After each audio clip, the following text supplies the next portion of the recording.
കേന്ദ്ര അവഗണനയ്ക്കെതിരെ കേരളത്തിന്റെ കടുത്ത പ്രതിഷേധം. കാസർഗോഡ് മുതൽ തിരുവനന്തപുരം രാജ്ഭവൻ വരെയുള്ള 651 കിലോമീറ്റർ ദൂരത്തിൽ മലയാളികൾ നാടിനു വേണ്ടി കൈകോർത്തു. ലക്ഷങ്ങളാണ് ഡിവൈഎഫ്ഐയുടെ നേതൃത്വത്തിൽ പ്രതിഷേധ ചങ്ങല തീർത്തത്. കേന്ദ്രത്തിനെതിരായ പ്രതിഷേധം അക്ഷരാർത്ഥത്തിൽ മനുഷ്യമതിലായി മാറിയപ്പോൾ മനുഷ്യ ചങ്ങല മുന്നോട്ട് വെച്ച രാഷ്ട്രീയം എന്ത് എന്നതുകൂടി നമ്മൾ ഈ ഘട്ടത്തിൽ പരിശോധിക്കേണ്ടതുണ്ട്.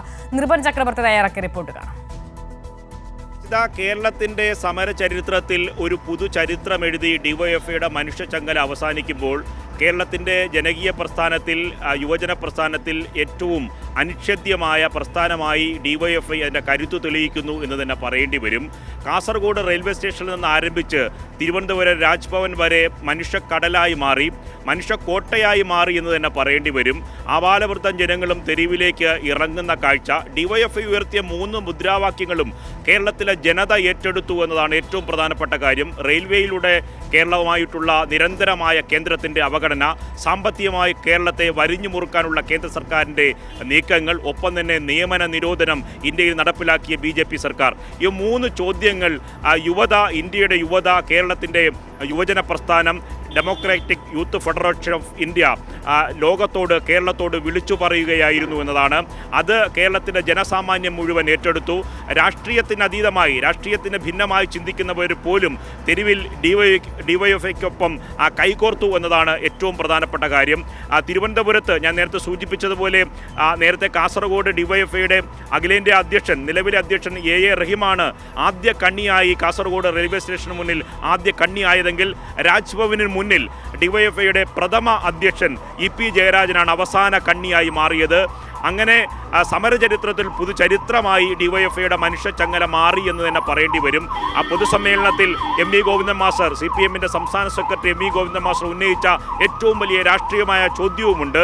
കേരളത്തിൻ്റെ പുരോഗതിയെ തകർക്കാൻ കേന്ദ്ര സർക്കാർ സാമ്പത്തികമായി കേരളത്തെ വരിഞ്ഞു മുറുക്കുകയാണ്, കേരളത്തിൻ്റെ പുരോഗതി തകർക്കുകയാണ് കേന്ദ്ര സർക്കാരിൻ്റെയും BJPയുടെ ലക്ഷ്യം എന്ന് MV ഗോവിന്ദൻ മാസ്റ്റർ പറഞ്ഞു. നീതി ആയോഗിൻ്റെ എല്ലാ പ്രധാനപ്പെട്ട സൂചികയിലും 1ാം സ്ഥാനത്ത് നിൽക്കുന്ന സംസ്ഥാനമാണ് കേരളം. ആ കേരളം അങ്ങനെ ഒരു മാതൃകയായി ലോകത്തിൻ്റെ മുമ്പിൽ ഉയരേണ്ടതില്ല എന്ന നിഷേധാത്മകമായ നിലപാട് സ്വീകരിച്ചുകൊണ്ടാണ് കേന്ദ്ര ഗവൺമെൻറ് സാമ്പത്തിക ഉപരോധവും നമ്മുടെ വളരെ ശ്രദ്ധേയമായ പദ്ധതികൾക്ക് അനുവാദം നൽകാതിരിക്കുകയും ചെയ്യുന്നത് എന്ന് നമ്മൾ തിരിച്ചറിയുകയാണ്. 1,07,500 കോടി രൂപ ഇതിനകം ഈ കേരളത്തിൽ നഷ്ടമായിട്ടുണ്ട്.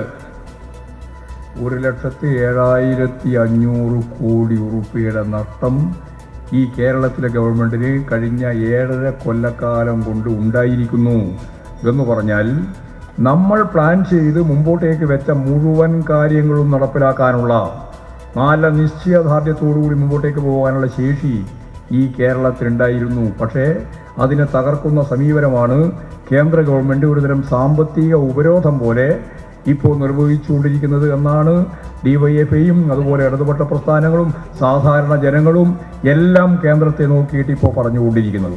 കേരളത്തെ തകർക്കാൻ കേന്ദ്രം ഭരിക്കുന്ന BJPയും ഒപ്പം തന്നെ കേരളത്തിലെ UDFും പ്രതിപക്ഷവും ഒരുമിച്ച് കൈകോർക്കുന്ന കാഴ്ച.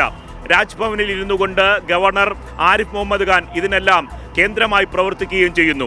ഈ രാജ്ഭവനിന് മുന്നിൽ തന്നെ ഈ പറഞ്ഞ ഡിവൈഎഫ്ഐയുടെ മനുഷ്യചങ്ങല അവസാനിച്ചത് രാഷ്ട്രീയപരമായ ഒരു ചോദ്യം കൂടിയാണ്.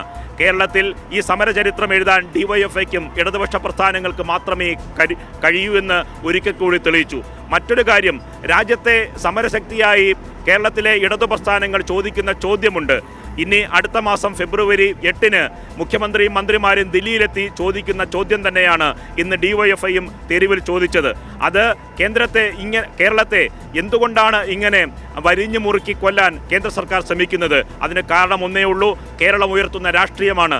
സംഘപരിവാറിനെതിരെ ഉയർത്തുന്ന രാഷ്ട്രീയത്തിൽ ആ രാഷ്ട്രീയത്തെ നേരിടാൻ കഴിയാത്ത സംഘപരിവാർ ഈ കേരളത്തിലെ UDFുമായി പ്രതിപക്ഷമായി കൈകോർത്തുകൊണ്ട് കേരളത്തെ തകർക്കാൻ ശ്രമിക്കുകയാണ്. അതിനുള്ള ഒരു മറുചോദ്യമായി, ഒരു വിരൽ ചൂണ്ടലായി ഡിവൈഎഫ്ഐയുടെ സമരം മാറി.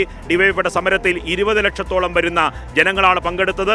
ഡിവൈഎഫ്ഐ പ്രവർത്തകർ മാത്രമല്ല, കർഷക തൊഴിലാളികൾ, വിവിധ മേഖലയിൽ പണിയെടുക്കുന്നവർ, അധ്യാപകർ, വിദ്യാർത്ഥികൾ, അങ്ങനെ നാനാവിഭാഗം ജനങ്ങളും തെരുവിലേക്ക് ഒഴുകിയെത്തുന്ന കാഴ്ചയാണ് ഉണ്ടായത്.